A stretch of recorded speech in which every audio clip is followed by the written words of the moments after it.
With the Butt Kicker Gamer 2, what you see and what you hear is what you feel. Butt Kicker. The future is feeling.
To be the best, one must beat the best. Ovals, road courses, the streets of iconic cities, race after race, the top sim racing IndyCar stars will battle it out. In sim racing, it doesn't get any better than this.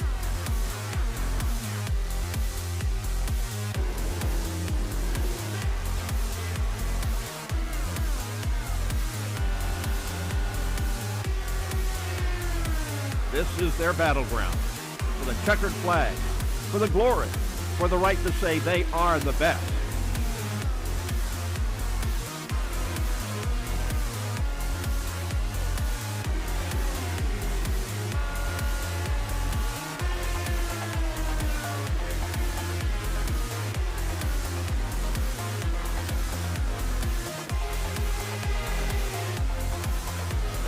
The cars and stars of the Lionheart IndyCar Series, presented by Butt Kicker, are ready to race.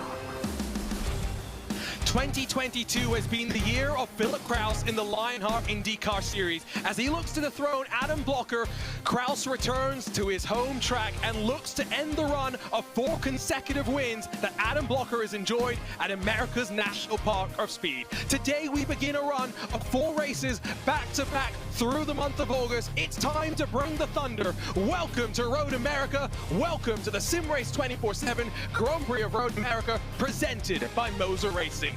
My name is Arjuna Kankipati, delighted to be joined by Taylor Burris for today's race. The Lionheart Racing Series is powered by HyperX, makers of premier gaming gear like the legendary ultra-comfortable Cloudline of gaming headsets. Whatever you play, however you play, HyperX knows we're all gamers. For more information on HyperX products, visit hyperx.com.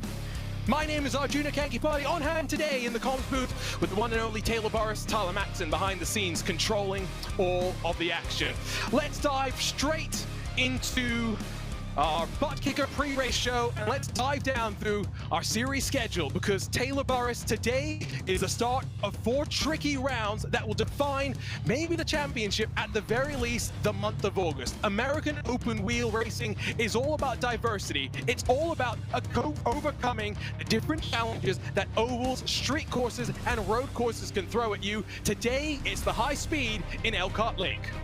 It certainly is. This track is by far one of the largest circuits that these drivers have to face all season long when it comes to racing here for the Lionheart IndyCar Series. But out of these 4 races that we're going to be seeing here coming up through the month of August, it's going to be exciting.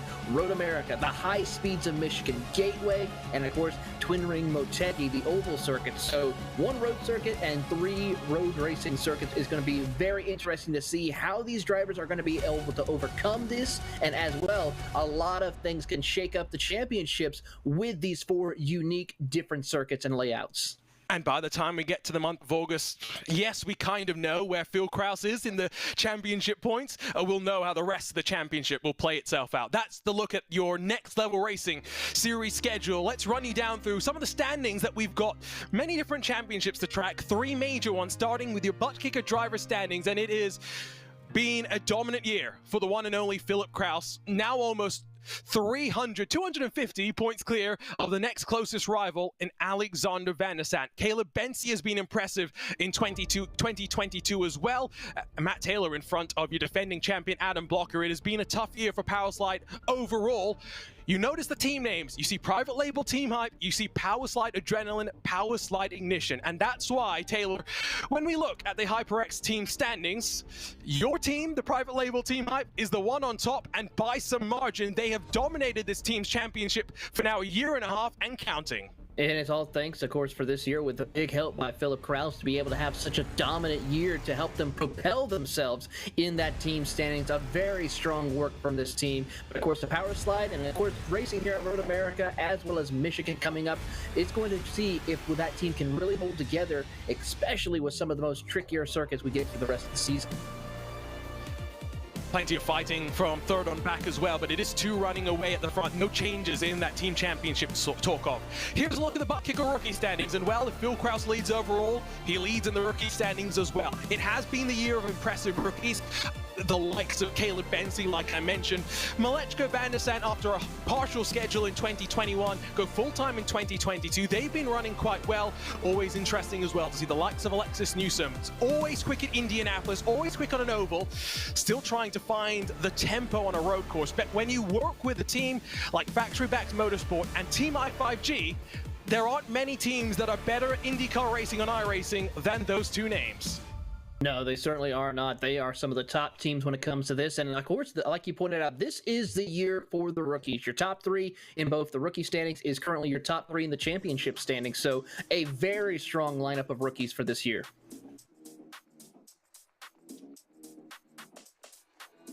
Industries. Series details. It's season 10 in the Lionheart Racing Series. It's year 9 of the Lionheart IndyCar Series. A little bit of a typo there, potentially. We're all in this Dallara IR18 campaigning in a custom fixed setup built by RaceSpot's own Andrew Kinsella. They're fighting for their share of cash and prizes upwards of $10,000 with 2 Triple Crown races already in the books. Of course, Adam Blocker, the defending champion, Phil Krause well on his way to dethroning him. The team champions in control of their destiny as it stands right now. Let's talk, though, about your MOZA Racing event details as we head to America's National Park of Speed to start a blockbuster month of August. Adam Blocker has been the dominant force in Elkhart Lake with 4 wins on the bout. However, today, Blocker's run comes to an end. Phil Krause will look to go into HyperX victory lane for the very first time at Road America. Pole position historically has been good, with the first 6 trips here seeing pole convert to victory. However, the last 2 years have seen a little bit more chaos, as Adam Blocker has gone from 2nd a couple of years ago and 5th in 2021 to work his way through to victory. Taylor, when we think about road course racing on iRacing, a lot of the time we don't think about safety cars. However, we have seen a safety car before at Road America 2 years ago. We saw a safety car earlier this year for these drivers as well. It certainly is the case, and that's one of the great things about this series is they do utilize trying to let these drivers sort themselves out if an incident happens on track for these road courses, but in case it is not able to get sorted out before the leaders come back towards that incident, our race officials do a great job of getting that safety car out to slow the field down to not cause any more incidents out on the circuit. Of course, that's your rundown through our Butt Kicker pre-race show. Special thank you to our friends at Butt Kicker for partnering up with the Lionheart IndyCar Series to bring you part of today's coverage. Qualifying underway. Drivers have 10 minutes, the track to themselves, and 4 flying laps to get the lap time in. A lot of the time we see drivers go for the fast lap on lap 1. We'll sacrifice laps 2 and 3 by returning to pit lane, getting a fresh set of Firestone tires onto the Dallara IR18, and going in again for one final flying lap at the very death of the qualifying session. The pressure well and truly is on, knowing how difficult it is to work your way forward. Up the 7 stories, Phil Kraus goes to complete his first lap. It will be a 1:43.546. He is the benchmark because there's only 3 times being set so far. Yeah, a couple of other drivers are trying to get their time set. Connor Harrington currently sits P2. Aaron Morgan goes up to P3. That's your top 3 starting lineup for so far. As more cars are starting to get out on the track, we currently have 13 times, now 14 times set for today's action. And you can see the pit marker on that left side of the screen. Drivers immediately returning to pit lane and electing to get the tires onto the car. Harrington, Kraus, a private label, Team Hype 1 and 2 for the time being.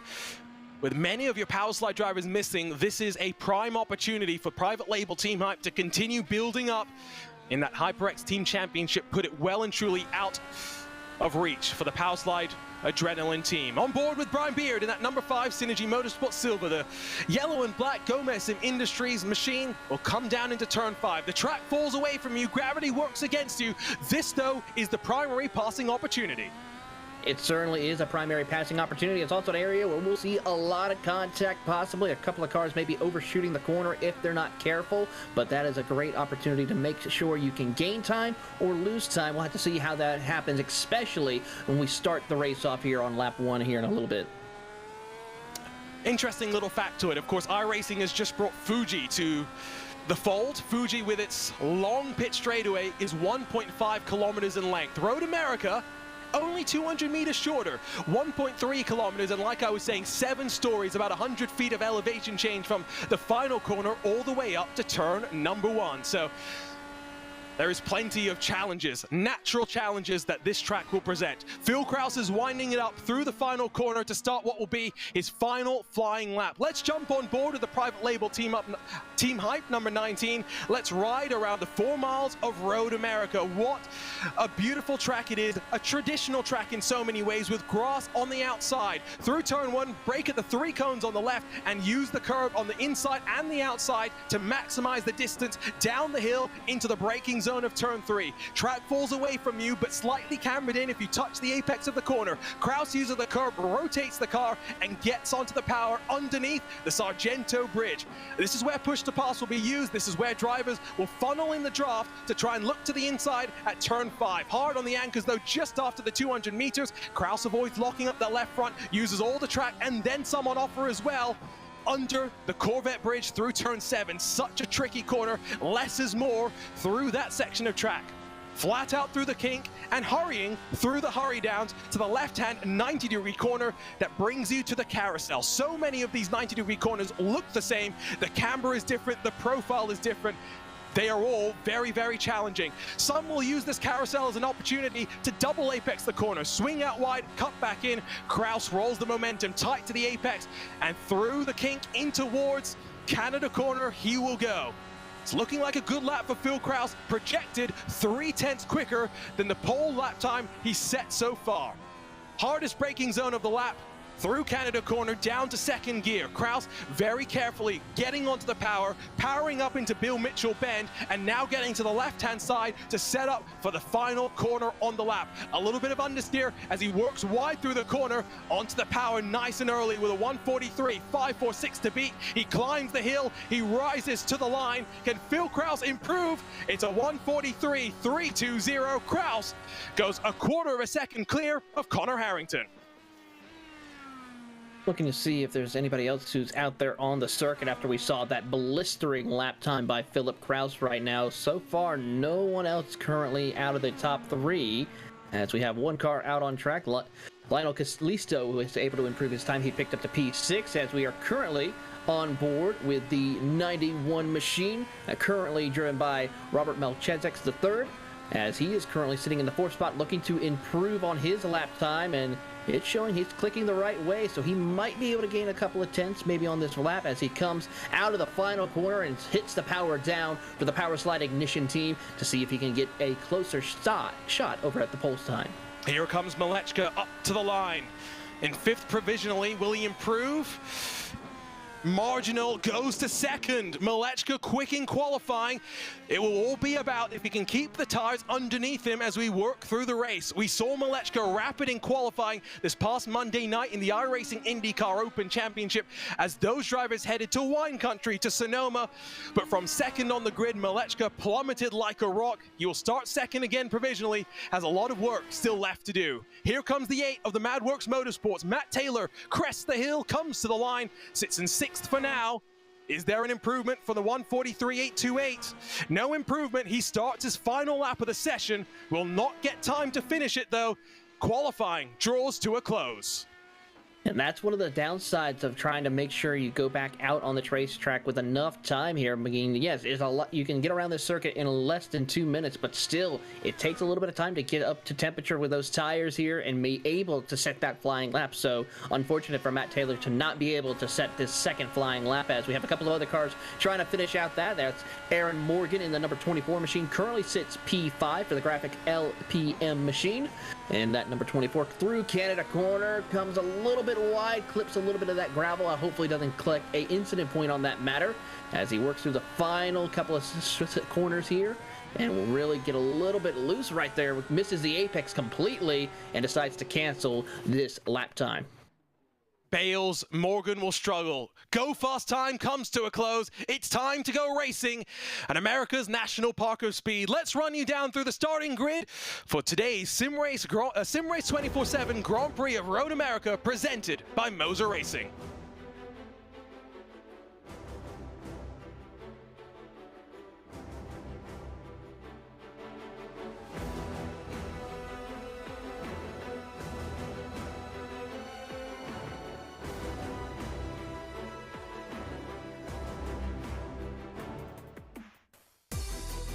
And here's the look at the butt kicker starting grid. It is yet another pole position for Phil Kraus in the storied year that is 2022. A 1:43.320, only though about 700ths quicker than Robert Malechka, who is looking to bring the heat. Connor Harrington, Stefan Larkamp, row number 2 with a great qualifying performance for the 62 Alcantech NHR Esports machine. Graphics LPM, MadWorks Motorsports, and championship rivals in the Lionheart Retro Series for 2021 find themselves sharing row number 3.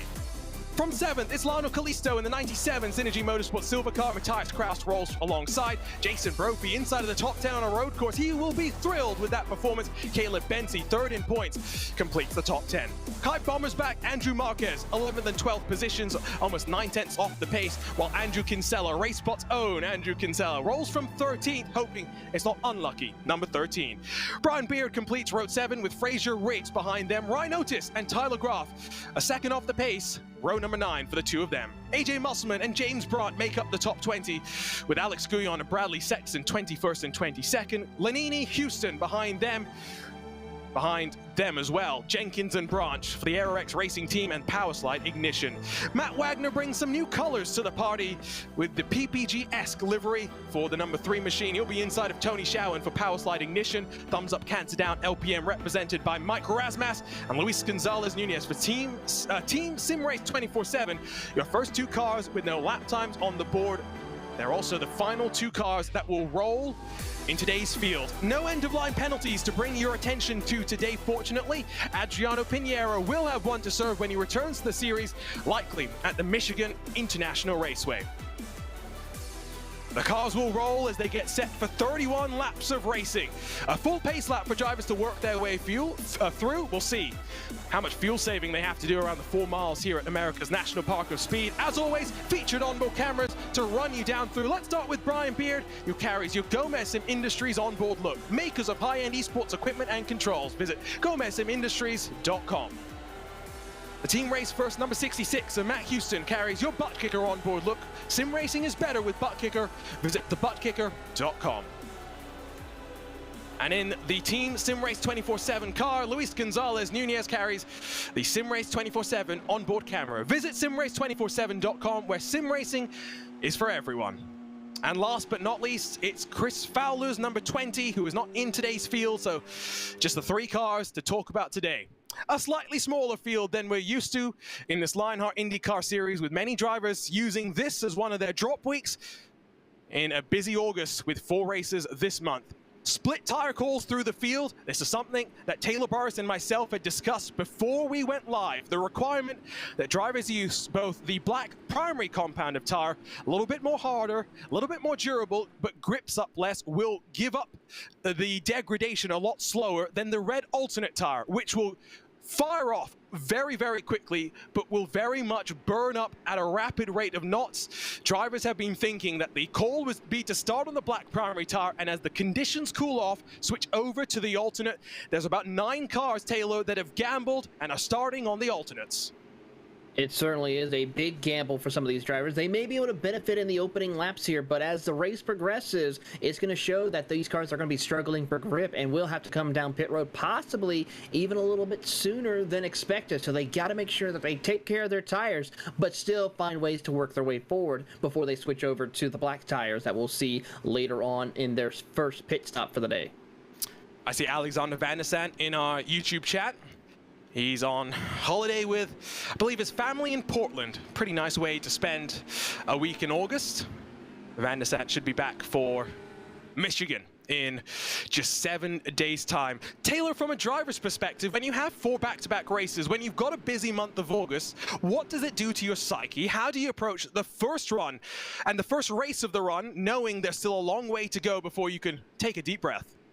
Well, first things first is pace yourself. I mean, this is kind of going to be, if you think, consider it, an endurance for these drivers. You know, normally we have a little bit of a break in between the season, but with these 4 races, it's best to pace yourself, find ways to also make preparations for these upcoming events. Even though these are fixed setups, you still have to get used to making adjustments as best that you can for your driving style, depending on which circuits we go to. So these drivers are focused in on for tonight, but after that, take a few moments to get ready for the next race, and it just follows suit. So make sure these drivers pace themselves. That'll help them prevent them making any mistakes, hopefully, during this 4-race run. And another thing, get plenty of rest. I mean, these drivers are going to be out here for a long period of time. Some of them, of course, staying up a lot later than normal during the middle of the week. So it's going to be a little bit difficult for some of them if they do not make sure they take care of themselves mentally and physically for the next 4 weeks.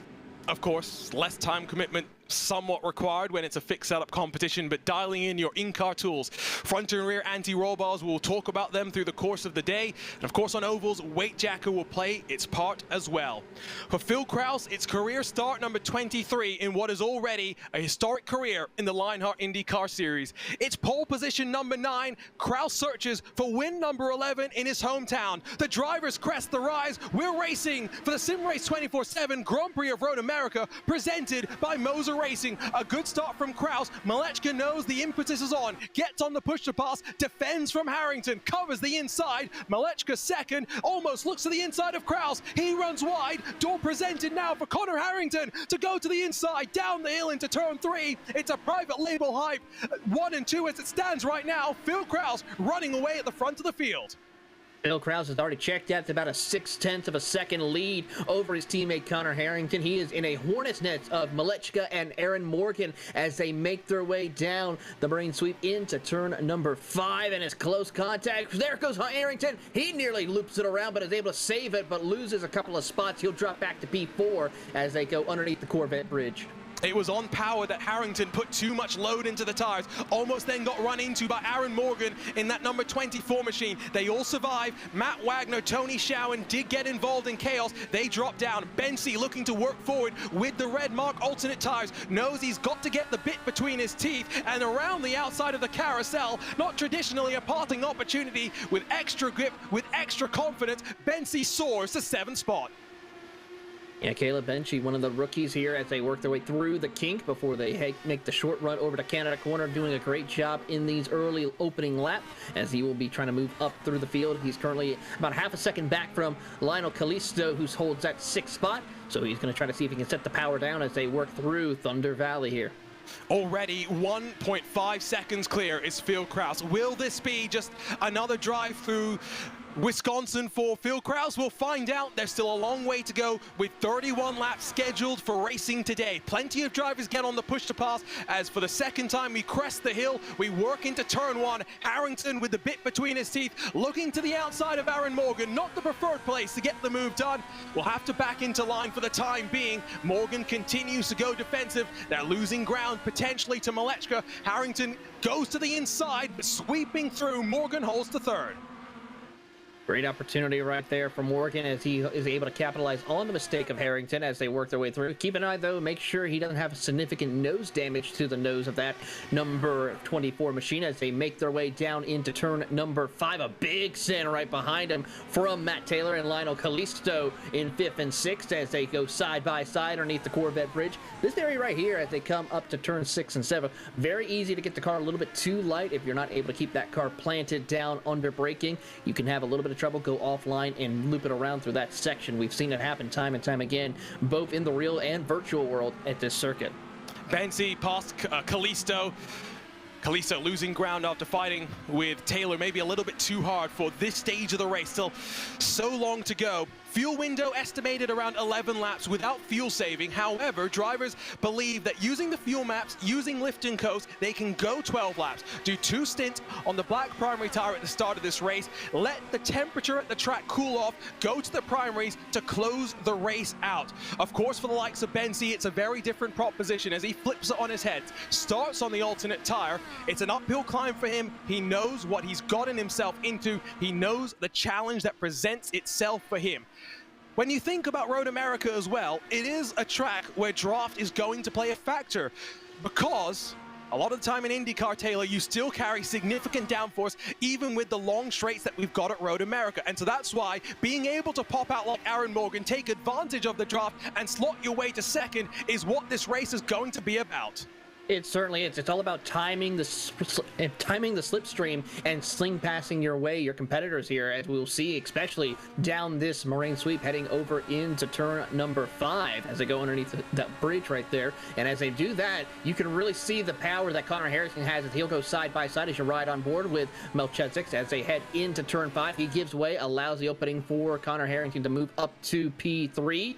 But with all of this battling going on, Philip Kraus has a great opportunity to utilize fuel-saving opportunities now as he's 3 seconds ahead of the competition. Nice and tidy start for Phil Kraus. His teammate, Connor Harrington, a little bit more work to do. Jason Brophy in the 3rd of the private label team-up car still runs in 11th. Not a bad spot for that 88 car to be, although he has dropped 2 spots from where he started this race, at least one of them to a car bearing the red alternate tire to start this race off. I mentioned that drivers are waiting for conditions to cool. What are the track conditions, you might wonder? They are sweltering, 23 degrees Celsius in the air, baking the track to a 41-degree measure. There's a little bit of cloud cover over the track, but it's low humidity, it's low wind. We're not going to see too many variations in anything other than track temperature continuing to drop as we work towards 5 p.m. on iRacing Day. Yeah, it's a really hot day here in Wisconsin. It's going to be even more incredible to see how well these drivers are going to be able to maintain their tire temperatures and not trying to overuse them too much, especially for those who are utilizing that alternate red, as well as those who are using the black tires here as we watch them work their way back over into turn 1. You're watching currently, I believe that's one of the graphics machines as they head back under towards turn 3. That's Stephen Lampkin, who is currently having to work his way in that 8th position. A long race in terms of laps, but only 50 minutes on the clock. Now we're past the opening stage of the race. Safety cars become less and less of a realistic chance. There's a look to the inside from Larkamp as he fights with Kalisto down the hill. Great qualifying for Larkamp, struggling in race trim. Bit of a wiggle there from Kalisto. Still has an overlap as they come into turn 7, but overcommits 2 tires into the grass. Kalisto spins around, spins again through the left-hand sweeper. We talked about the trouble of that corner right there, and there's its first victim of Kalisto as he is going to fall all the way back outside of the top 20. Stops the bleeding around 26 maybe? Yes, he's going to stop in the 26 spot. He has a lot of work to do though here, but thankfully still a lot of time left for these racers here as they've only completed lap 4. It is one of those races where, to go back to your point earlier with the endurance required for these 4 races in August, you got to measure yourself here. A look at the incident then. You can see Kalisto already had 2 tires into the grass before they got into the braking zone. And once the incident started, it was on a one-way ticket to the eventual result, which was another spin, unfortunately, for Lionel Kalisto, who now slides back to 27th. A lot of work to do, albeit with no damage on his car. We focus now at Matthias Kraus, who is working forward in the all-black machine as up the hill they go once more. Inside of the top 10 for that 59 car, the Crescent Motorsports car. Running by yourself, even a fixed setup competition, is a detriment, Taylor, because you don't know what other drivers are able to do with in-car tools. You're also not able to share telemetry at road courses. Telemetry can help you find the time. It certainly can, and of course that's one of the things is even with a fixed setup, it's now really based on the driving style of a driver here. One driver might be a little more hesitant to maybe enter into a braking zone and back off a little early. Another driver may consider it's the best to get in there very deep before getting on the brakes or getting out on the throttle a lot earlier than maybe getting on the throttle a little later. So it's all depending on the driver's inputs throughout this race, and that what makes utilizing a fixed setup so unique here with the iRacing service, of where leagues can actually do that to make a little bit more balance for it and put it more in the driver's hand instead of based off of a setup. As one driver goes a little wide. Yeah, a bit of a mistake there by Larkamp. Will open the door for Kraus to sweep around the outside, promote himself up into 7th with Brian Beard behind them and closing as well. Kalisto's had, I think, another moment maybe off the track because he's losing a little bit more ground I'm seeing on my timing screen, but doesn't seem to be too bad.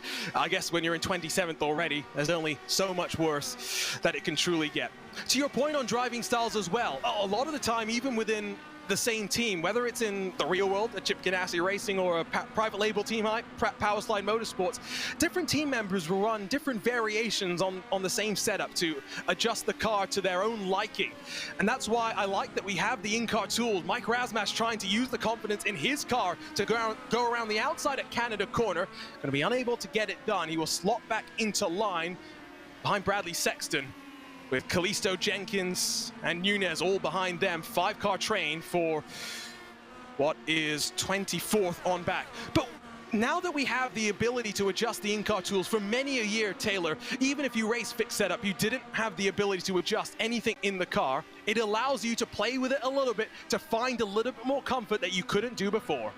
It certainly is, and it's a big benefit for the drivers because in all, it actually helps improve the racing of the series here. And of course, with originally where we couldn't be able to make those in-car adjustments because of the fixed setup, it made it a little bit difficult where drivers had to be a little bit more cautious perhaps during a run because the car is not able to affect certain ways during a certain part of the run. Now, with us being able to make those needed adjustments, we can be able to make a small adjustment here because the car is maybe getting a little too loose, a little too tight, maybe the arrow's not working to their liking at a certain point in the run. They're able to make those adjustments in car to help improve upon their own racing as well as the racing entirely for us to enjoy and be able to bring to the viewers here today. They are fighting hard for the final spots on track. I didn't note as well Brophy and Beard fighting pretty hard for 9th as well, just 10 seconds off your race leader. While Kraus has broken away from Morgan and Harrington, he's not breaking away as much as I thought he would have given the clean air that he's got. Kinsella down the inside of Brian Beard into Canada Corner. Great move from the 41 car as he starts to build up in his performance. Told me pre-race that fuel saving was at the forefront of his mind. Now he's got to close the gap to Brophy in front to be able to get into the draft to start saving fuel once more. Yeah, it's a great opportunity here, and with working their way through the field, it's going to be interesting to see what Kinsella can do during this run here, as we're closing in about 4 or 5 laps before we see that first round of pit stops, unless some of the drivers are trying to utilize some fuel-saving strategies here. But for the most part, I see really no one improving on making those fuel-saving strategies except for our race leader, maybe also even Aaron Morgan and Connor Harrington, because they're just staying lined up nose to tail, not really making any efforts of trying to pass each other at this time. I still find it remarkable. End of 2021, we're sitting there crowning Blocker as the champion yet again, and it was the type of season that dreams are made of. Inside of the top 5 in every race he competed in, averaged a podium. Phil Kraus, though, has entered 2022 and done the same thing, if not in a more impressive way, because he's had no bad luck. He's been at almost every race. It is truly a fairy tale season for Philip Kraus, and while maybe, yes, it's not as close a championship fight as we would have loved to see, it is one of those years which will go down in memory, not for being the closest of fights, but for being a season which will be very, very tough to match. Phil Kraus now 4 seconds clear of Morgan. Harrington is starting to close to the back of Aaron Morgan in that fight for second as well. Not yet able to fire a move to the inside. They're on the push to pass as they enter Canada corner outside of the top 10. Gotta be careful with how much push to pass used in the early stages. We see it happening in IndyCar, of course, where you drivers utilize that in the very early stages to where they don't maybe have enough towards the end. So you have to know when and when not to utilize that push to pass. It's very tempting, trust me. I understand. I speak from experience. Very tempting to utilize that push to pass when racing in these IndyCars to try to get that boost. As we see, here's the slipstream, the slingshot. Around goes Connor Harrington to the inside of turn 1, in around Aaron Morgan, move him up to P2. But you gotta pace yourself and know when and when not to utilize that push to pass, because we still have quite a bit of racing left to go, and I'm pretty sure a lot of these drivers will still want to have a push to pass or 2 left when they go towards the final few laps of this race. Yeah, Brian Beard burned through half of the 10 push to passes already. You get 60 to 70 horsepower extra that pushes you down these straightaways. It does burn a little bit more fuel. Keep that in mind. Side by side for what is now 6th position. Bensi defends from Kraus. Looks to the outside as the red tires for Bensi start to go off. You see just how much he's struggling on the power. Rear end steps out of him on the exit of turn number 5. Kraus unable to capitalize as a result of that, but we seem to know where the crossover point is for these tires. Once you hit lap number 6, those red tires say goodbye to the grip.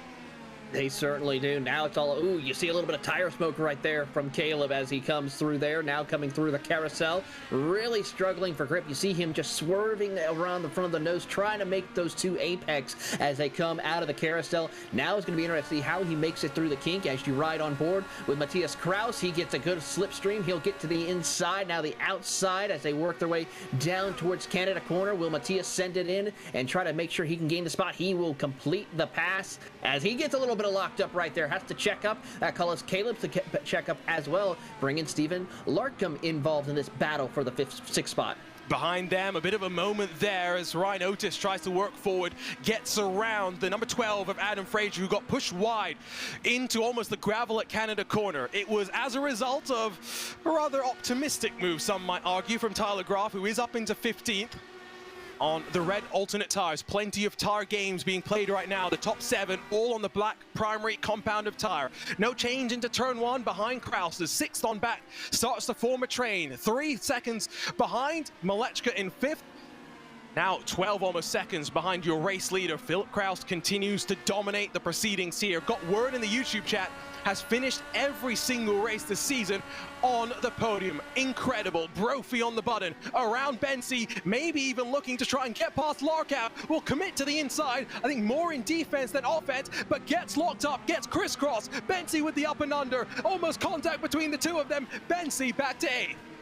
A little bit of tire wheel-to-wheel contact on that incident as they came out of turn number 5. Were able to keep it straight and nice and going. But then now that opens the door for Andrew Kinsley, who is now going to try to close in. He sits in that 10th spot looking to try to get around Jason Brophy for that 9th spot as they work their way through the carousel. such a high-speed, high-commitment corner is this carousel, and when you're 3 cars in line, that dirty air does start to add up. It is not the easiest of situations to be dealing with, that is for sure. 1 car has already made a trip to pit road this most recent lap pass as AJ Musselman came down to pit road, got some clean air to himself, now runs in 28th and last on the track as it stands right now. For Musselman, it's going to be the opportunity to quietly work his way through the rest of this race and just try reach the checkered flag, pick up the points as they will come. Through the final corner, Jason Brophy runs a little bit wide. You can tell he's looking optimistic as Bensi comes to pit road, 10 laps in the books. Brian Beard also will come down pit road as well in his number 5 machine. Gets on the binder so we can make the pit road speed limit. And as they work their way through, those are going to be the only 2, I believe, that will come down pit road. Actually, a couple more have also joined this train of drivers. Tyler Graff, Ryan Otis, and Adam Fraser as well will come down pit road, and Chris Lanini. So plenty of takers, and basically everyone that started on the red mark tire, apart from Jay Bronze, who tries to extend 1 lap longer in his number 15 black and pink machine. So that's the call from these drivers that elected to use the red compound of tire when it was at its warmest, the track. All of them switch over to the black primary tire, other than Chris Lanini, who goes onto the red compound of tire. Not sure if I maybe mixed him up and he started on the black primary compound of tire. An interesting call, that is for sure.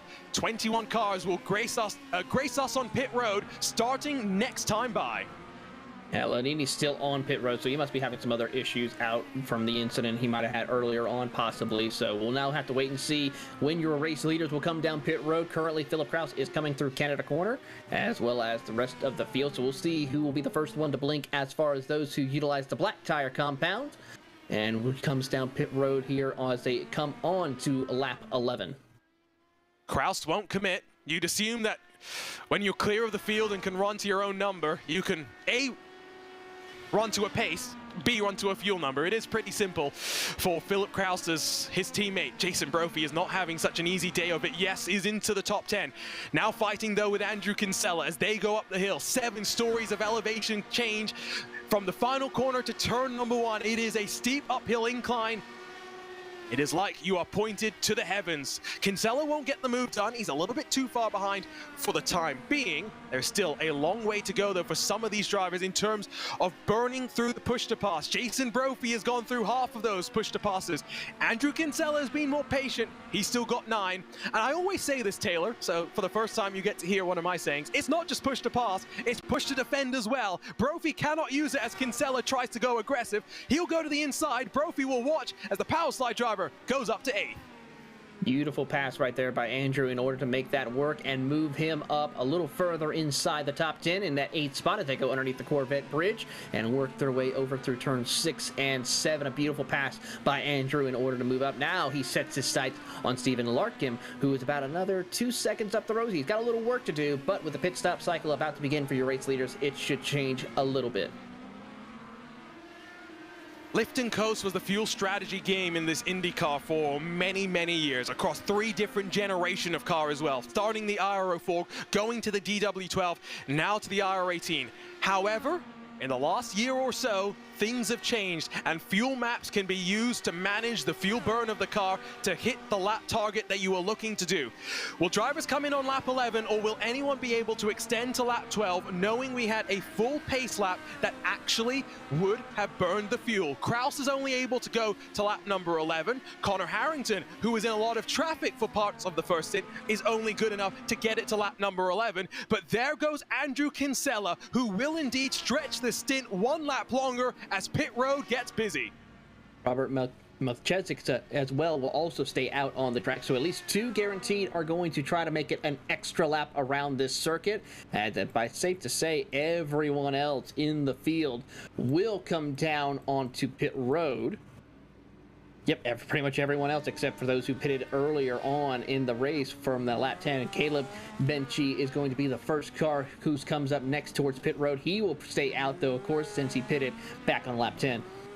Execution on pit road going to be crucial. Slowing down to the limit, getting into your box, releasing. Brophy is going to be in a drag race as they roll with Andrew Marquez, who's had a quiet day so far in the 63. Looks to continue climbing. Off of pit road and merging, Brian Beard already up to speed and tires where they need to be. He'll slot in right behind Marquez and Brophy. Riggs in front of Bommersback and Otis with Graf behind them.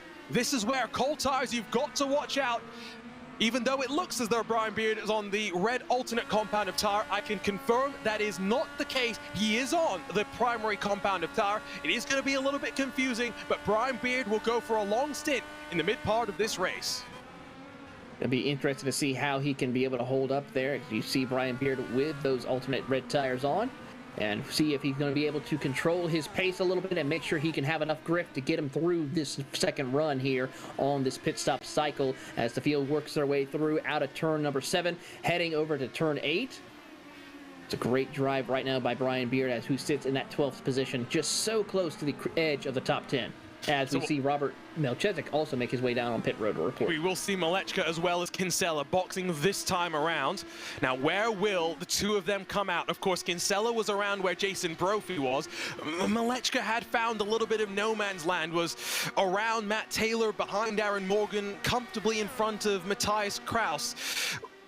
I will point out as well, because I forgot to do this at the start of the race, we're not running 100% fuel. This is not the 70-liter, 18-gallon fuel tank that many will be familiar with. It is limited to about 85% off. Fuel runs are therefore a little bit shorter than what you would expect. It does make the alternates a little bit more viable because the full tank of fuel will go a shorter distance. Malechka will drop and roll, release himself from pit lane, and emerge in 5th position. Meanwhile, Andrew Kinsella is searching to slot into this gaggle of cars that we watch now in towards turn number 1. And as Brophy leads the field of 10th on back into the corner, Kinsella is a full second clear of Brophy. Great pit stop strategy for Kinsella in order to stay inside the top 10 and have a little bit of a cushion in order to get his tires up to temperature. Very beneficial for him here in this stage of the race. Now it's this crucial middle sector, or middle stint of the race. Mind the tires, do as many laps as possible, get to the alternate in the best spot possible. Down the inside of Brian Beard goes Mitchell Riggs, the Ascari Autosport machine, gets one, Bommersback tries to think about it as well, the second Ascari machine, unable to get it done. This is the tense moments though, when all of these cars are chalked up once again. Things tend to go wrong. 30 started this race. We had 2 retirements on the opening lap. Matt Wagner and Tony Schowen in the number 3 and the number 31. Joe Branch has retired just a lap ago. Chris Lanini was able to go after whatever issues he has. He is 1 minute and 4 seconds down. Will potentially be lap traffic by the end of this race. But 27 cars around 4 miles of Road America, Taylor, means that lap traffic is not likely to be a major factor. No, not at this point in time here. We might say it come into fruition later in the race, maybe during the final few laps, possibly, depending on how drivers utilize pit strategies. But at this time, I don't see any issues for a race leader to deal with as far as major lap traffic for like what we see maybe later on this year when we head to tracks such as Michigan, Motegi as well. Robert Malechka lost a whole bunch of ground in that cycle.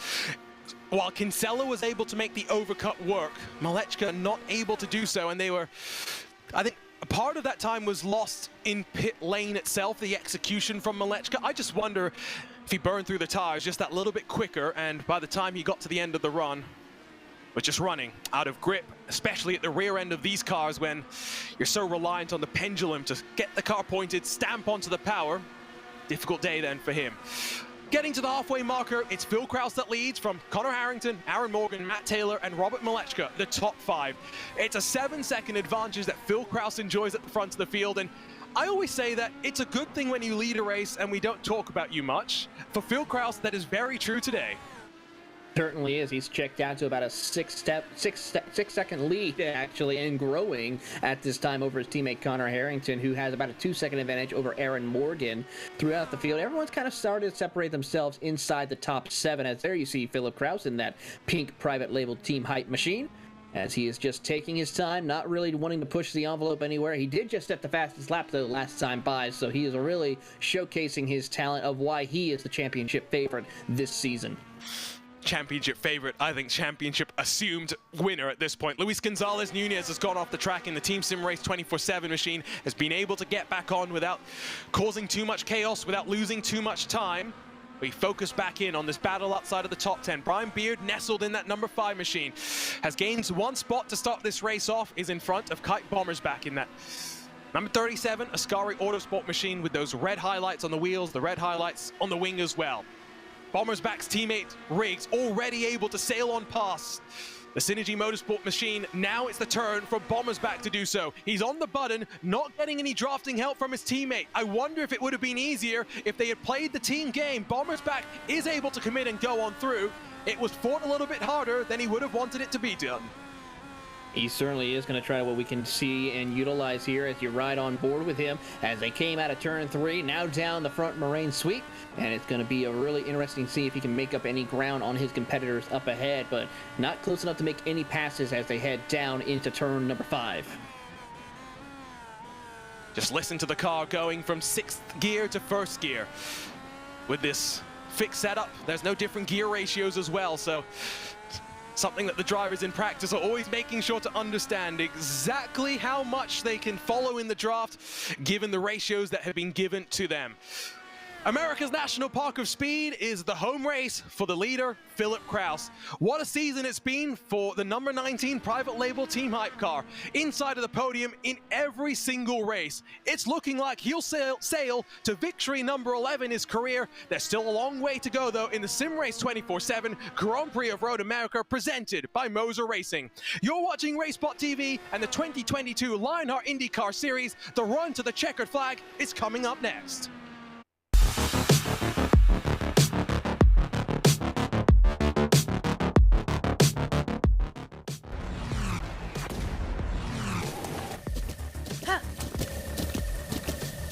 With the Butt Kicker Gamer 2, what you see and what you hear is what you feel. Butt Kicker. The future is feeling.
Halfway through the SimRace247 Grand Prix of Road America presented by MOZA Racing. Welcome back to RaceSpot TV. Welcome back to the month of August and 4 races for the drivers in the Lionheart IndyCar Series. My name is Arjuna Kankipati on hand with Taylor Burris and Tyler Maxson behind the scenes controlling all the action. The story of the race has been domination by the dominant force in 2022. Phil Krause has been impervious to the pressure, leads by 8 full seconds from his teammate Connor Harrington. But there has been plenty of fighting outside of the top 10. We've been watching this battle group of Andrew Marquez and the train that's formed behind him continue to snake their way around Road America and putting on a show. Taylor, it's been a fascinating start to the race. One tire stop is already done. A lot of drivers still have to make their mandatory swap over to a second compound of tire. There's plenty of intrigue still in the air at Road America. There certainly is, there, Arjuna, as we see a lot of drivers trying to utilize that, waiting to determine when to switch over to that second set of tires that they have to utilize before this race comes to a checker flag. We should be seeing the second round of pit stops happening anywhere between the next 2 to 4 laps times now, as we see this great battle happening on the track between Kite Bosch as well as Jason Brophy. This is the battle for P12, as Kite will move up to P12 and now set his sights on Mitchell Riggs in the 09 machine. Remember that Brophy emerged from pit road at the end of the cycle, about 1.5 seconds behind Andrew Kinsella, and more crucially, in 10th position. He is now in 13th and is starting to be slid backwards. Bommersbach was able to use the push to pass to his advantage to look to the inside of turn 1. Brophy thinks about the jink to the outside, the commitment down the hill into turn 5. The Grello private label team hype car tried it, but not hard enough. Bommersbach holds Brophy at bay, at least for the time being. Like Taylor was mentioning, we're only maybe about 3 laps away from seeing the opening of the pit stop window, with the drivers that started on the alternate tires being required to come on in for one final set of primaries to get them to the end of the race. Here's the look at the start though. There were 2 drivers that got caught up, Matt Wagner and Tony Schowen. Wagner loses the rear end, Schowen has no time to react. Tough break for both of those drivers, especially on lap 1 of a race, is the most frustrating thing, especially for those, whether you're the one who caused the mistake or gets caught up in the mistake. You're pretty much kicking yourself, wondering what you could have done in order to not be involved in that incident. So a tough break for both Wagner and Tony Schoen. We'll have to see what they can do at the next round at Michigan.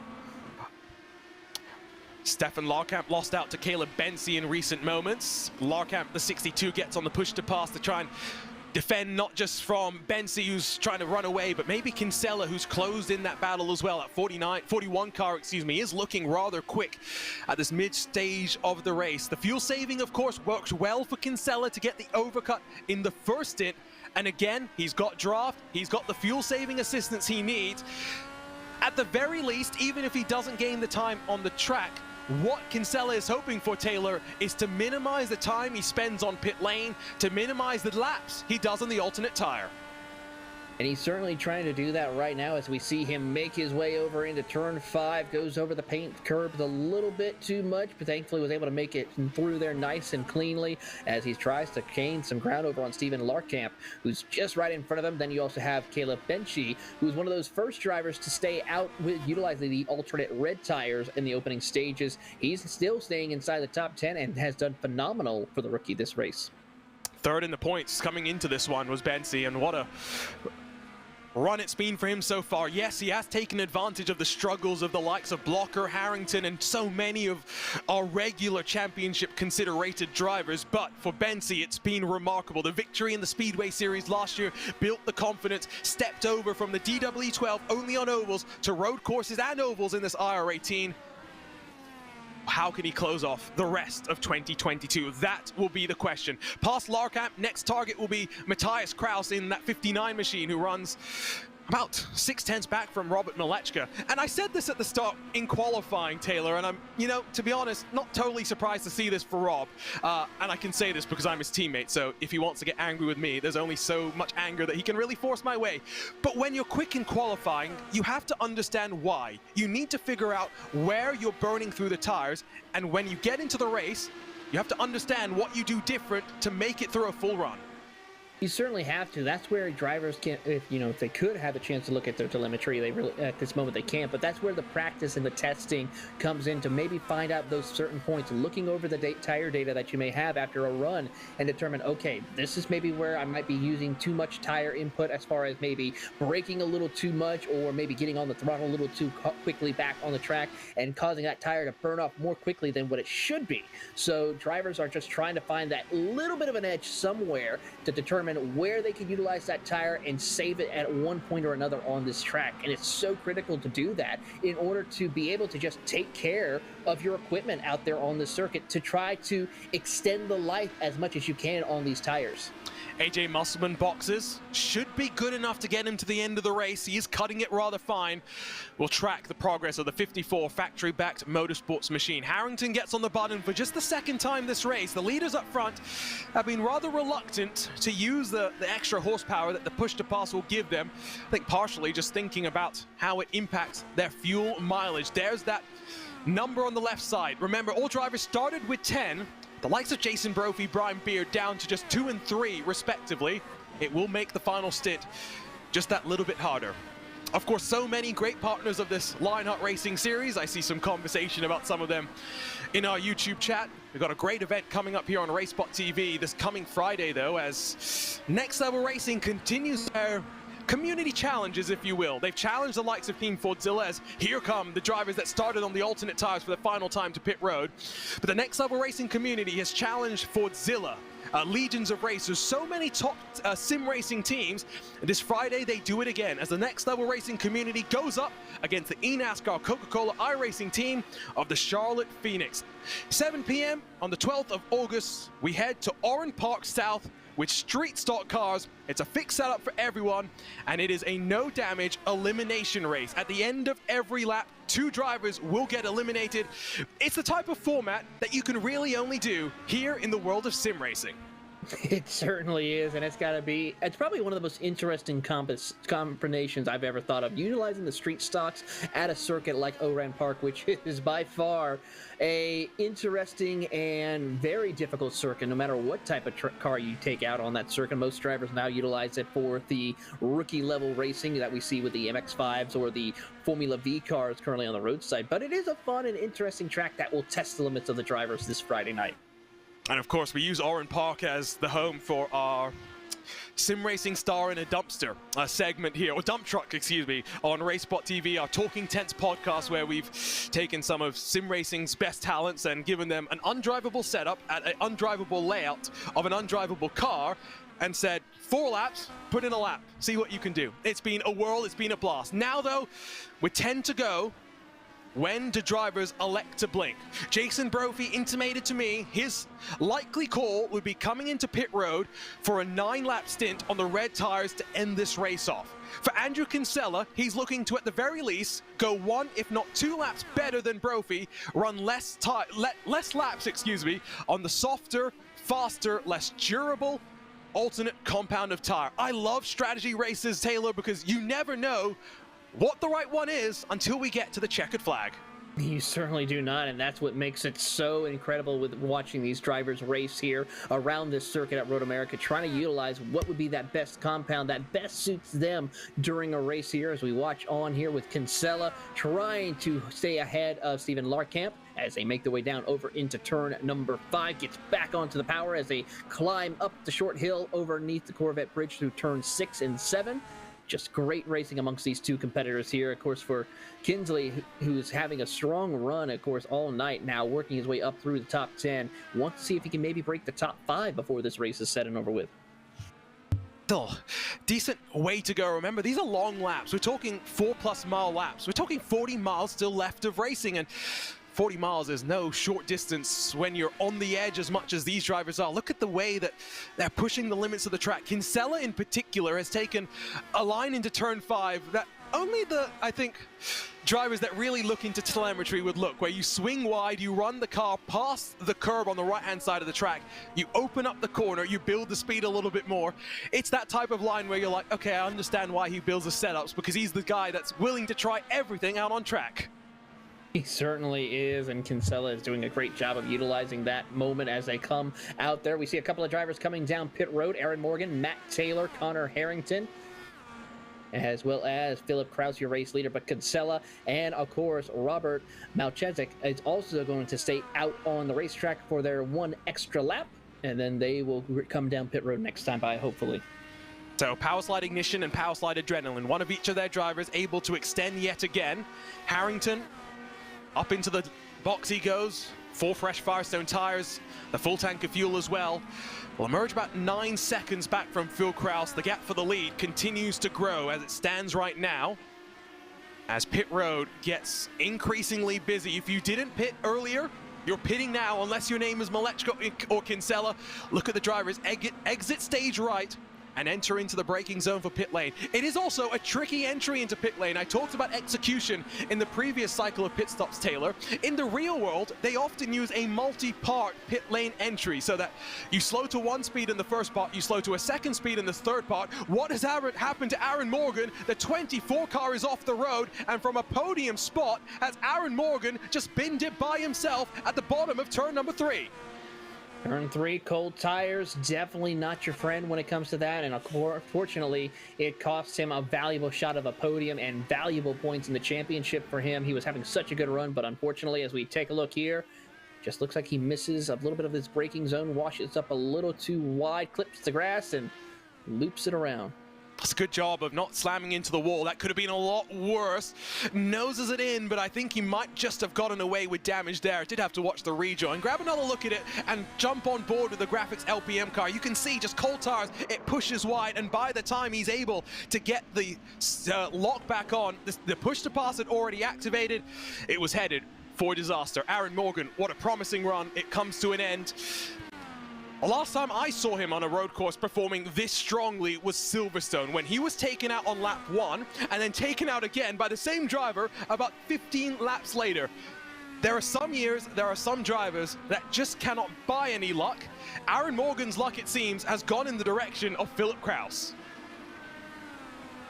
Certainly seems to be that way indeed here. We'll have to see if he's going to be able to find a way to recover. He currently sits in 9th, so he has a little bit of time to maybe make up some ground on his competition, as we're still waiting to see when our first and second drivers of Malchezik and Kinsella come down pit road. They have yet to pit. They're going to stay out another lap around this circuit, as we see Robert Malchezik has put one driver a lap down. That's Chris Lanini. So our first car to be put a lap down on the racetrack has happened here. He now sets his sights on Luis Gonzalez Nunez, who's up the road as well.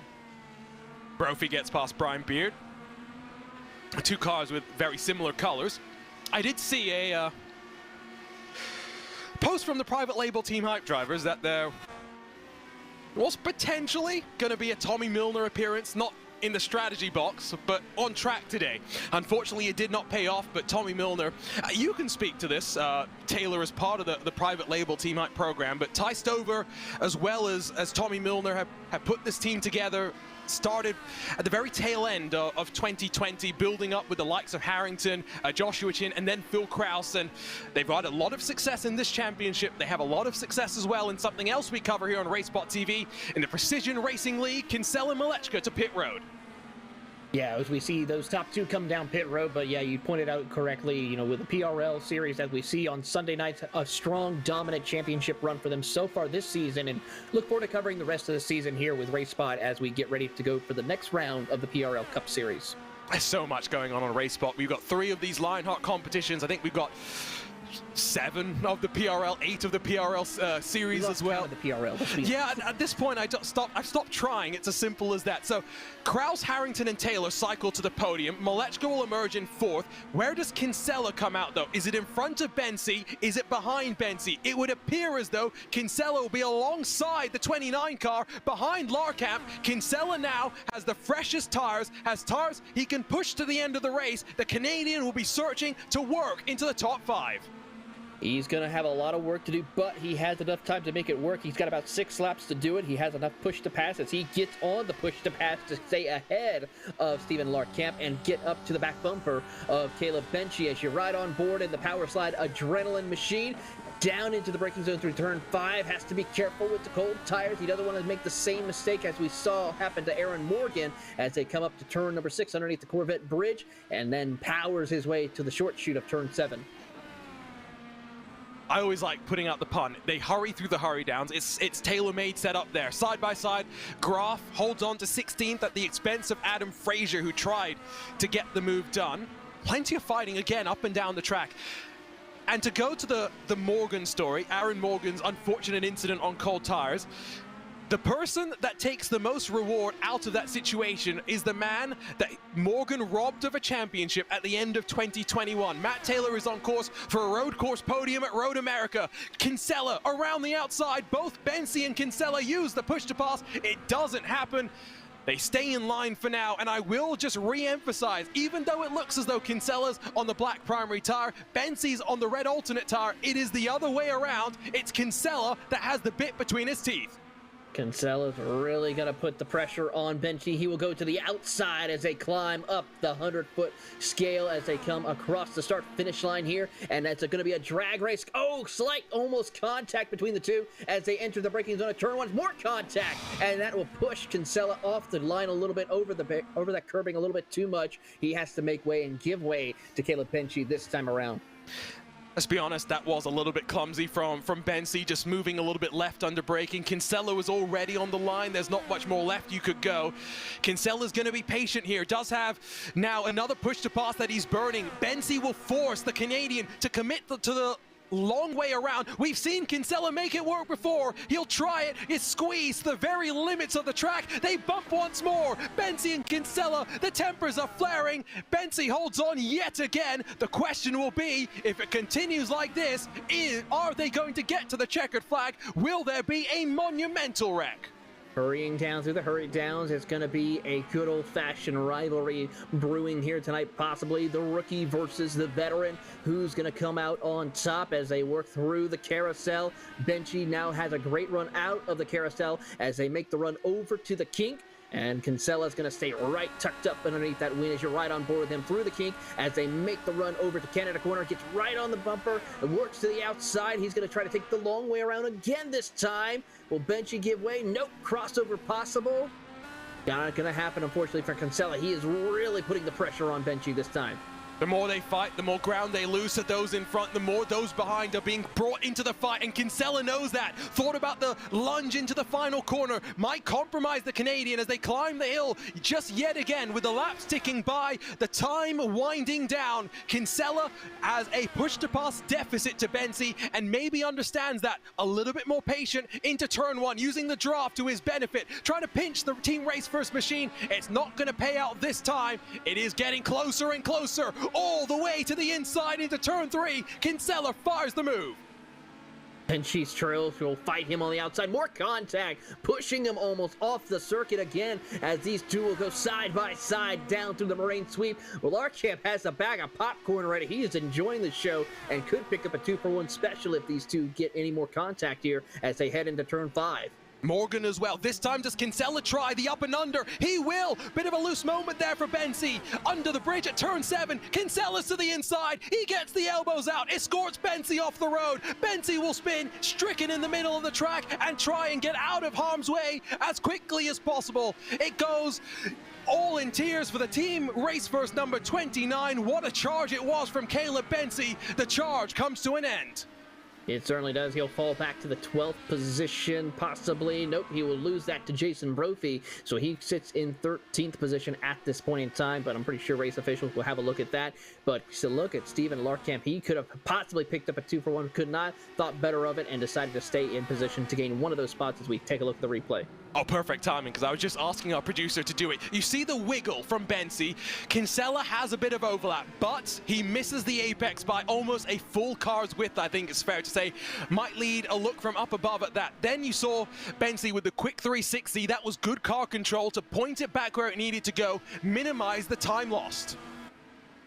Certainly is. Here's another look at it, and you see he completely missed the apex there and just had to push him up the track. And great car control by Benji to get on the track as quickly as possible without causing any more incidents here as we watch back this battle for P6 between Kinsella, Larkamp, and Morgan as they come out of turn 1. Taylor, are you a IndyCar fan? I am an IndyCar fan. So you watched the race at Nashville, right? I did watch the race at Nashville. It was a very exciting race, I would have to say. So one of our members in our YouTube chat has said what I was going to say as well. That was welcome to Lionheart from Andrew Kinsella to Caleb Bensie. It certainly was. I would have to be a big welcome indeed. And this is by far the most competitive IndyCar league on the iRacing service. One of the top, all the top IndyCar drivers come and race here, as Marquez had a little bit of issues out on the track. Yeah, they bumped wheels, and then Marquez almost went straight into the path of Mitchell Riggs, the second of the Ascari Autosport machines. The 37 will go on through. Those who watched at the start of the season will have remembered that we had a third Ascari Autosport machine, but for Barrett Rolfe's pulled out, and now there seems to be damage to Marquez, dropping positions and dropping like a stone. Marquez out of the top 15. Yeah, he's continuing to let drivers by as he's got over the radio to let some of the other competitors by, not to try to limp it back over, or trying to limp it back over to pit road, but he must have an issue possibly with suspension or the undercarriage of his Dallara. The laps are ticking away. Phil Krause is already on this run down into the back straightaway with 3 laps left to play. He leads by almost 14 seconds from Connor Harrington in what has been a dominant performance for the private label Team Hype in a race where many of their rivals are missing in action. Blocker's not here. Van der Sande is not here. Many more missing this first race of 4 in the month of August. Of course, Michigan is up next, Gateway after that, and then over to the land of the rising sun and Twin Ring Motegi. Diversity is what American open wheel racing is all about. Your 2020 Lionheart Retro Series champion, Ryan Otis, past Brian Beard, the 95 up to 13th. And if you think about it also, we have a doubleheader at Motegi. We run the Oval, of course, then we take finally a little bit of a break for a couple of weeks before we return back to Motegi for the Grand Prix circuit later on in September. So a very busy few rounds coming up for the Lionheart drivers. It's the first time that we'll go racing at the Motegi Grand Prix layout. It's an interesting one with plenty of unique little things required when you design an oval that is surrounded by a road course. It's not a roval. It is very much 2 distinct facilities with sightlines being blocked on the road course by the oval, which goes on top of that road course facility. It's going to be fun. We see what we're in store for. Mixed emotions and mixed opinions from some of these drivers heading into that one based on what I've seen. Marquez limps that car back to pit lane. What a sad day for his race to come to an end. It looked like a rather innocuous bit of contact, but maybe that explains, Taylor, why Marquez looked like he had no control, almost careening straight into the path of Mitchell Riggs. Could be, and we'll have to maybe find out what happened to him. Of course, it could also have been an issue with his equipment, possibly. You know, he could have maybe had an issue with the steering wheel that caused him maybe to have some issues as well, because it's very odd of how straight he went in when he was entering over at turn number 6 as well, compared to what normally we would see. Normally we'd see it go off. He might just miss the corner a little bit and maybe wash out a little bit too wide, but it looked like he just went straight on, like either he missed his braking point or had issues with his pedals, or something else happened to that Dallara IR18. Jason Brophy got a poor run out of the final corner, has opened the door for Otis to get on the button, burn his final push to pass, and look to secure 12th spot. The red and white car slots into line. Brophy now has a push to pass left to play to try and get the move back done, with 8 miles left to go for these drivers fighting outside of the top 10. Otis has climbed his way slowly forward through the field, has gained 5 positions so far, but is not your hard charger. That instead will go to Mike Rasmas, the points leader in the Lionheart Retro Series, who has gained 10 spots, currently runs in 19th position. Brophy loses another one. Brian Beard down the inside at turn 5. Brophy's got to watch. Graf Kalisto looking hungry as well.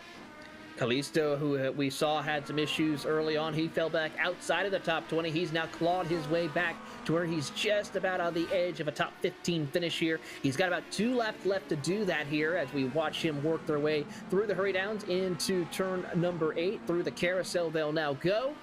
And can Kalisto break the top 15 after he gets around Tyler Graf and try to see what he can do in these final 2 laps? And while they fight through the carousel, white flag in hand, Phil Krause into turn 1. 4 miles from a home victory, and a dominant home victory is that. You never want to talk about the car in the lead if they're having a quiet day. If you talk about them, it's because there was drama. No drama for Krause, has to survive. Battle for 14 spots, sees Graf overcommitting to Canada corner. Brophy now has lost all the ground to those in front. He's lost the draft. Graf and Kalisto will build as they climb to start their final lap. As we see Brophy trying to swerve a little bit, try to break the draft from Kalisto along with Tyler Graf as you ride on board with the Synergy Motorsports Silver Machine of Kalisto. As he gets a great run on Tyler Graf, he'll look to the inside of him and try to complete the pass through turn one. Tyler Graf holds on to the outside. You can try the inside, but if you're pinched to the apex of the corner by that outside momentum, it becomes difficult to get the move done. Kalisto found that out and found it out rather quickly. Now we'll try and close on the run into turn 5, but in front of him, both cars are on the push to pass. Brophy and Graf will hold stations momentarily. A late lunge from Graf gives room to Brophy. No change around just yet. They continue to fight. Brophy with a terrible exit on turn 5. Graf immediately down the inside, no second invitation required. Still side by side. Kinsella was unable to get this done cleanly. Graf left enough room around the outside at turn 7, gets the job done. And while Brophy struggles, his teammate smiles in delight. Phil Kraus will win his home race, will win for the 11th time in his Lionheart IndyCar Series career. Can anyone stop the man at the front? Can anyone stop the Kraus machine? Dominant victory by Philip Kraus as he comes home. We have to wait another 14 seconds before his teammate Connor Harrington finally crests over the hill, but we got to go back to this battle here for this 13th and 14th position as Tyler Graf and Lionel Kalisto gets around, and Brophy has fallen all the way back to 18th position. Jay Brandt and Adam Frazier were able to get around him as well. Disappointing race for Brophy after what was a rather good qualifying performance. I expected a lot, and I just wonder if he went off track because he has lost a lot of time, not just positions, but time as well. What an electric race the SimRace247 Grand Prix of Road America presented by MOZA Racing was. The 2 pit stops saw a couple of drivers try alternate strategies, but it didn't work out the way they wanted. It was the pole position man that led almost from flag to flag, only being interrupted by his pit stop cycles. It is Phil Kraus yet again that celebrates in HyperX victory lane, one step closer to the championship. What a victory indeed for Philip Kraus as he burns it down over there by turn number 5 and celebration, and just extends that points lead even more so. And it's not just a good day for Philip Kraus. Matthias Kraus nets his best career finish in the Lionheart IndyCar Series. Plenty of drivers getting the results that they wanted here today. What a day it was. We wait for the final car to cross the line before we bring you the race results as Philip Kraus will park it and head into HyperX victory lane. Here's a look then at your SimRace247 race results. Dominance from Philip Kraus, almost 15 full seconds clear of Connor Harrington in the private label Team Hype number 44. For Kraus, some redemption after a race at Road America in ISOWC ended in much less satisfying circumstances. For Matt Taylor, what a performance it was for him. It is only his 2nd career podium finish in this series. Of course, Silverstone last year, amongst the chaos of Joshua Chin and Adam Blocker, it was Matt Taylor that came across the line to sweep up the final step of the podium. He does it again, this time 19 seconds behind your race leader. Malechka was quick in qualifying, and I maybe threw him under the bus for struggling in the race pace, but the Power Slide Ignition number 91 was able to get up to 4th. Matthias Kraus, coming off the 7th place at Iowa, puts in a top 5 finish for the Crescent Motorsport number 59. Andrew Kinsella knew it was going to be done on strategy. He works his way up 7 positions to finish in 6th, while Aaron Morgan will be distraught at a mistake that robbed him of a chance at a podium. Larkamp, Bensi, and Riggs make up the rest of the top 10, with the Ascari Autosport 09 machine gaining 6 spots through the course of the race. Behind him, his teammate Kite Bommersback finishes where he qualified. Otis, Beard, Graf. Great fight that we saw them in, with Kalisto, Brandt, Fraser, and Brophy as well. What a show they put on for us. Razmas Guyon make up the top 20. Only 30 cars took to the green, only 25 on the lead lap at the end of the race. Matt Houston in the 66 in front of Bradley Sexton, Paul Jenkins, Luis Gonzalez Nunez, and Chris Lanini, who all at the very least finish on the leading lap. Andrew Marquez 2 laps down, placed the blame on himself for the incident in a message in the virtual paddock. No hard feelings for that one. Musselman, Branch, Wagner, and Schowen complete the 30 that took to the grid. Only 25 of them are making it to the checkered flag. It is time to dive into our Lionheart post-race show presented by HyperX, because the Lionheart Racing Series is powered by HyperX, makers of premier gaming gear like the legendary ultra-comfortable Cloudline of gaming headsets. Whatever you play, however you play, HyperX knows we're all gamers. For more information on HyperX products, visit hyperx.com.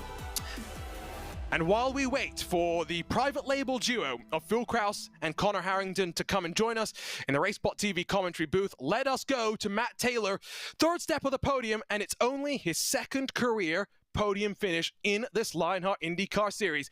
Matt, it was a quiet day for you. Talk to us about getting back onto the podium at a road course once more.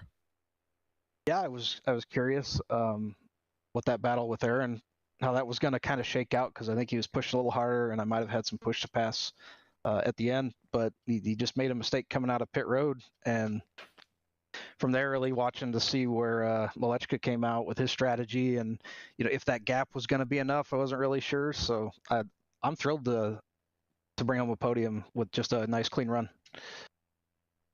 In terms of the start of the race, started back in 6th. It's always treacherous starting at Road America as you climb the hill, getting ready to go green. What sort of emotions were going through your mind as you got steeled for the start of this race? Just to be really patient and really watch everybody around me. Don't do anything unnecessary. Try to kind of create a gap if you can to give yourself a little bit of wiggle room. And luckily, it was really tidy going into turn 1, and we were able to line up and go racing from there. You're one of the drivers, Matt, that competes across the gamut of Lionheart competitions. We enter now the month of August with 4 of these IndyCar races. We talked about it on the broadcast, but I want your perspective. I want the driver's perspective. What happens in a stretch like this when there is no time to breathe, there's no respite from the action? Yeah, it's tough, and especially jumping between the other series, because this car requires so much more attention from you. There's so much more going on between tire strategies and roll bars and car settings just week after week. It's a heck of a stretch, and then to be able to balance that with trying to stay competitive in retro and speedway on top of that, it is really difficult to jump around and sort of plan your practices out and figure out how you're going to handle everything. And of course, this is a community. It's not just the race itself, but all the things that build up to the race. Congratulations on 3rd, Matt. A great finish for you. We'll see what happens next week as you head to Michigan. Thank you. Appreciate it. Matt Taylor, always good to speak to the MadWorks Motorsports number 8. Let's step to the second step of the podium, where Connor Harrington brings up the 1 and 2 for the private label Team Hype. Think we have a copy with the private label Team Hype driver, but we will just check in. Connor, can you hear us? Yes, hi guys, hi. Good run for you there, but it was not without its share of difficulties. The start proved to be quite interesting. I think that's probably the best way to put it. And then you had to fight your way forward. What was that first stint like? How much were you pushing that car? Yeah, I was happy with the first 2 corners I ran. And then I was just trying to give Rob a lot of room. I just don't want to cause an accident in front of the field or anything like that. And I just I hooked the left front on the back of the curb, and I got really upset. And thank God Aaron didn't run over me. We were able to keep it going, and then were able to eventually get by them. So not really much. I mean, kind of pushing. Like, it would have been nice to stay with Phil, but once Phil kind of ran away and got detached from Aaron and myself, I kind of just used Aaron to make sure I can make that fuel number in the beginning stint, and then from there just try to maintain the gap to Aaron. Phil has been so ridiculously good this year. There's really no reason to try to chase him down, especially when he's my teammate. So we're happy with the second, and we'll settle for that. I was saying this earlier, but everyone's bad luck that they're having during the season, they can blame Phil Krause for that because he's eating all of their luck. I know you've had a bit of an up and down 2022 with some personal health things and stuff. A spot in the championship maybe not reflective of the pace that you've shown because of incidents that you've had as well. You recap what you've had so far in 2022. How are you looking to close off this campaign? Yeah, our 2022 has been really up and down, with between Open and Lionheart, and I felt like we were getting pulled in like 5 different directions with all the racing that we were doing. The hand is feeling a little bit better every day. There's good days, there's bad days. But we're looking to finish strong. I mean, I think we can finish second this year, even though we had not the ideal start that we wanted to being of the Lionheart season. But I think second is still on the cards. We'll keep pushing. We'll see how things turn out. I think we have 3 oval rounds in a row, which can always be a little bit of a lottery, but we've been okay. So we'll see if we can make some gains and move up to that P2 in the championship. Final question, and I'll let you go. What happened to Tommy Milner? I was very excited coming on short notice to come and do this race. I thought I'd see Tommy. No Tommy. Yes, we thought Tommy would make a special guest appearance. We asked George, and George graciously said that yes, Tommy would be available would be able to run some of the road course racing. So for the remainder road rounds of the year, if the schedule lines up for Tommy, he's got a lot of real life commitments and stuff like that. Hopefully we'll see Tommy out on track. Tommy's really taken an interest in our IndyCar program, so you may see a little bit more of a 2-time Le Mans winner getting in an IndyCar, which is really exciting. So as always, just really cool to have the support of Tommy and everybody at Private Label Team Hype. It's been a really great ride the last couple of years, and I'm hopeful for more great things to come. Connor Harrington in second. Would have been interesting to see how Tommy Milner did, and I have heard, like Connor is saying, there is big interest from Tommy to build this IndyCar program more and more. But now we go to the top step of the podium. We go to a man that seems to be unable to stop winning. Phil, I mean, you are just taking all the good luck that everyone else would like to enjoy. 11 wins in your 23 career starts in this series. I mean, what a day, what a simple, I say simple, I know it wasn't that simple, but a simple race for you after putting it on pole. No, it was a pretty straightforward race, to be fair. With the setup that Andrew gave us today, it was pretty high downforce, so you're pretty draft locked, so I knew if I could break the draft pretty early on, I'd just kind of run my pace and see if they ended up battling behind me. And I got a pretty big break on the first lap when Connor and Rob ended up battling through the first sector, and I think Connor made a mistake at turn 5 that really helped me just break the draft, because I think if I hadn't broken the draft, it definitely would have been a lot more stressful of a race for me, just because the draft gave you so much that race, for sure. But yeah, it was a really calm, collected race, and big shout out to Private Label Team Hype Ethica, and really happy to get in their house built. I try not to make that line because at least one person has to avoid diving into that one. I do want to ask you, though, about at least the last time I remember you here at Road America. It didn't end so well. Given how much the car has changed, though, I want to ask what the feeling of this car is compared to how this car drove during the ISOWC midway through last year. Given what we've had with the tires, what are you doing differently now compared to midway through 2021? I mean, I'd say it's a hard comparison to make, even ignoring like all the changes that have happened, just because ISOWC was open setup, this is fixed setup. So fair. I'd say in ISOWC you're pushing the bounds of what the car is capable of a lot more, where this is just trying to make something competitive. And I know in ISOWC in 21 we were running much lower downforce across the board, and well, this was a high downforce setup. Even at open setup we'd run here is, I'd say, a few clicks higher on the wing, front and rear.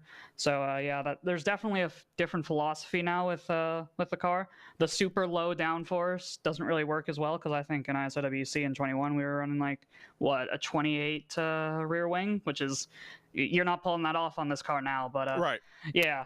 I definitely think since then the primary tires have become a lot better. I might be messing that up by a few builds, but I definitely think the primary tires become a lot more viable at most circuits, and it feels like there's a decent split between which track like favors the alternates, which one favors the primaries, and I don't think it was there in 21 quite yet. It has actually been quite interesting to see how the strategy played out here today. The gamble to start on res not working out so well for some of our competitors. We're 13 races into this championship. You have 9 wins, 8 poles, and from what I understand, have finished on the podium in every single one of the races so far this year. Still got a lot of surprises left to go. What are you most looking forward to as we round our way to the double points finale at Fontana? I mean, yeah, definitely still a lot of twists and turns left in this championship. Got to keep the good luck rolling while we have it, because it can just end in the blink of an eye. You never know what happens, so enjoy it while it's happening, But yeah, really looking forward to finishing out this season strong, just the way we've run the whole season, and hoping to continue that form for the the rest of the season. I think I just said the same thing twice, but you know what I mean. Yeah, really looking forward to it. Okay, I'm a commentator. I'm the king of redundant words. Phil Kraus back in HyperX Victory Lane. It's become his home. That is for sure. As always, appreciate the time from our podium sitters to join us to chat about the 31 laps they just experienced and what still lies ahead, as we have plenty of racing still to go in this 2022 Lionheart IndyCar Series presented by Buttkicker. It's 4 races in the month of August, and next time you couldn't get much different than the flowing, rolling nature of this Road America. Next time, Taylor, we head to the Michigan International Speedway 7 days from now. Same time, same place. August the 17th at 10 p.m. Eastern. This facility knows how to put on a show. We had a photo finish 3 wide in 2021. You're talking speeds in excess of over 220 miles an hour just about with these cars around this circuit. High speeds, high banks, a lot of drafting, a lot of slingshots will happen. And like you said, a 3-wide finish the last time we were here. So it's just going to be even more incredible to see how these drivers will fare out here at the 2.5-mile Michigan International Speedway. Well, unfortunately, that's going to wrap up our coverage of the SimRace247 Grand Prix of Road America presented by MOZA Racing. Still lots of racing left to go, not just in this month of August, but as we wind our way to Auto Club Speedway at the start of December, when we will bring this championship to a close. Next time, of course, we go to the rolling hills of Michigan for what is going to be a 200-mile affair at Michigan. Not a Triple Crown race in 2022. Instead, it is just a short sprint to the checkered flag.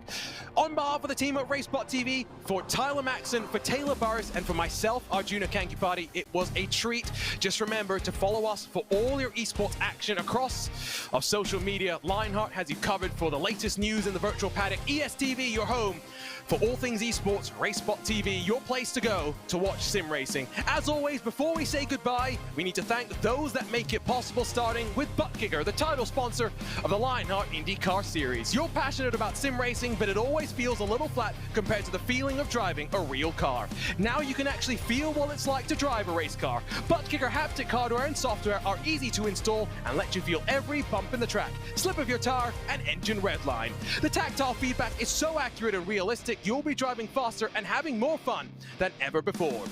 The Lionheart Racing Series is powered by HyperX, makers of premier gaming gear like the legendary ultra-comfortable Cloud line of gaming headsets. Whatever you play, however you play, HyperX knows we're all gamers. For more information on HyperX products, visit hyperx.com.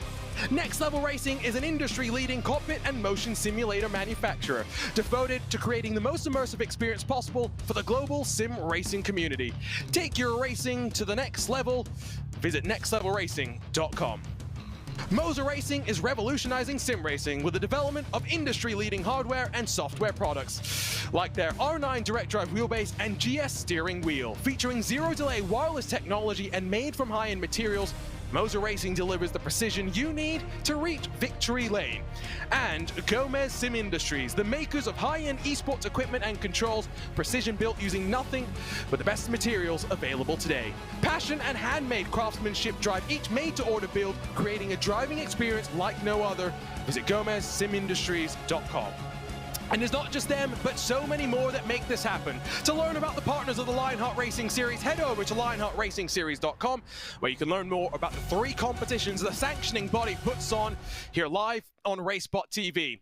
Road America delivered an interesting race. Yes, Phil Kraus waltzed to victory, but fighting in the mid-pack saw contenders work forward as they build championship points, jockeying for valuable track position. We'll be back in 7 days' time from Michigan. For Tyler Maxson, for Taylor Burris, and myself, Arjuna Kankipati, we bid you farewell from Elkhart Lake, where Phil Kraus is a winner yet again in the 2022 Lionheart IndyCar Series.